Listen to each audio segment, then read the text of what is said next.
just heard a knock on my door.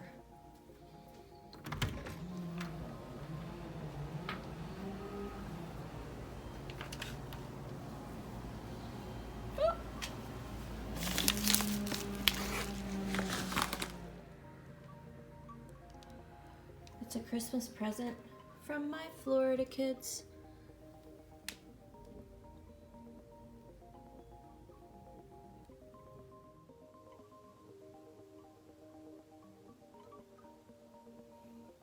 It's really windy.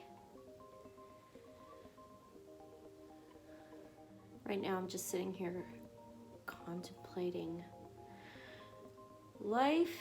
It's 1 week till Christmas. I work today, tomorrow, and Friday, and then I have 5 days off, which is a little bit soon considering when I started my contract, but my contract got delayed by 3 weeks.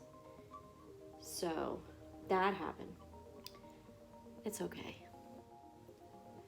I'm changing the format of my channel because I'm not just a hiker or a backpacker or an adventurer. I have a whole life. Sometimes it's really boring and sometimes it's interesting. This contract has me working Monday through Friday in Phoenix. I could go out and live on forest land, but I have a perfectly good apartment here for now. But I have decided to let the apartment go when this lease is up, mainly because it's a hassle to keep an apartment, and also my older son is not happy living in Phoenix, so it gives him a reason to move on and go where he wants to go. And as long as I keep the apartment, he's just taking the path of least resistance. So it's okay. The only thing that it changes for me when I give up the apartment is how I get paid. As a travel nurse, if you have a permanent address that you contribute to financially, you typically get a low hourly wage and a ton of tax-free money. I recently learned that tax-free money isn't necessarily as good as it's cracked up to be, mainly because of the low hourly wage. The low hourly wage means that you're not contributing to your Social Security or your Medicare. And I would rather have that on the back end than have more money on the front end. So when the apartment goes away, I'm going to be, I think, considered an itinerant worker and get paid a normal hourly wage and get taxed on it, and then just do what I always did in the old days, fill out my tax return and hopefully get something back from the government. Right, since the borax didn't work, I'm gonna try something else on the mildew up in the roof nest.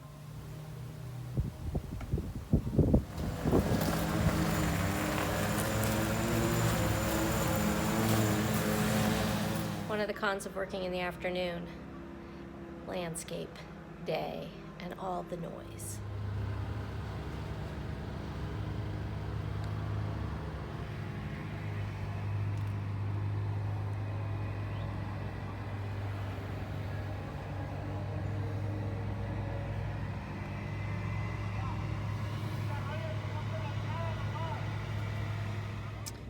Right, okay, Zep for the win. It got rid of the mildew. And now it's time to do the surgery. See you tomorrow. The trail continued downhill as it slowly dropped in elevation. After another mile or so, I met up with Forest Road 88 and headed to the west. The trail along this section was downright gorgeous.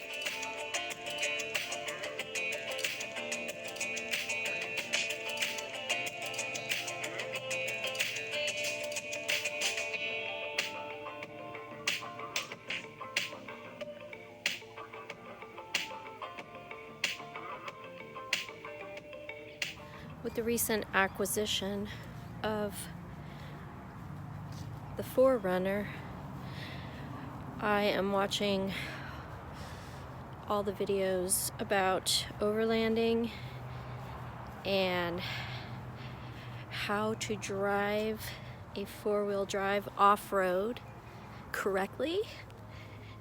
I owned a Jeep Wrangler from 1993 until I killed it dead in 2003, so like for 10 years. And I used 4-wheel drive, but I wasn't doing anything back then like I do now. I was not ready for 4-wheel drive back then. Like the movie Gremlins, when the man who gave the Mogwai gizmo to the boy came and collected him at the end of the movie because he wasn't ready for him. I wasn't ready for 4-wheel drive then. Just like that. Oh man. Look at what all the big wind from yesterday did over here. I mean, I think it was from the big wind from yesterday.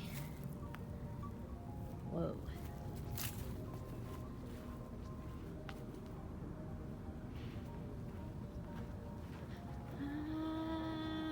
That's pretty impressive.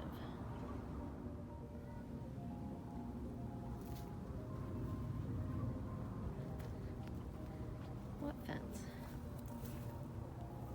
Oh. Not sure why there's a life preserver down there.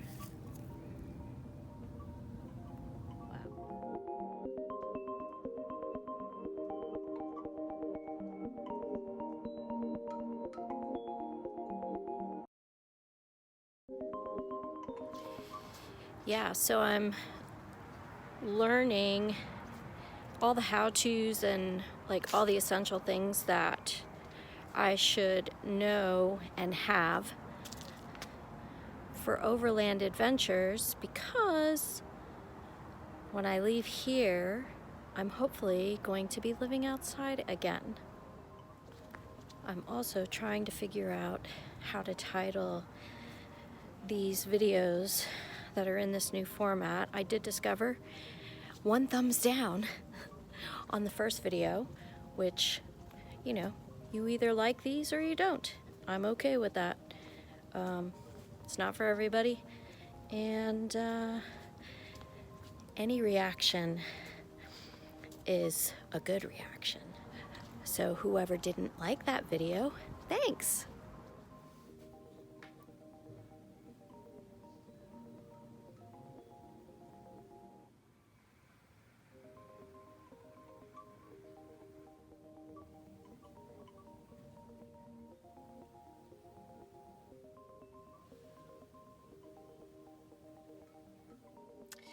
Now it's time to go do the surgery again.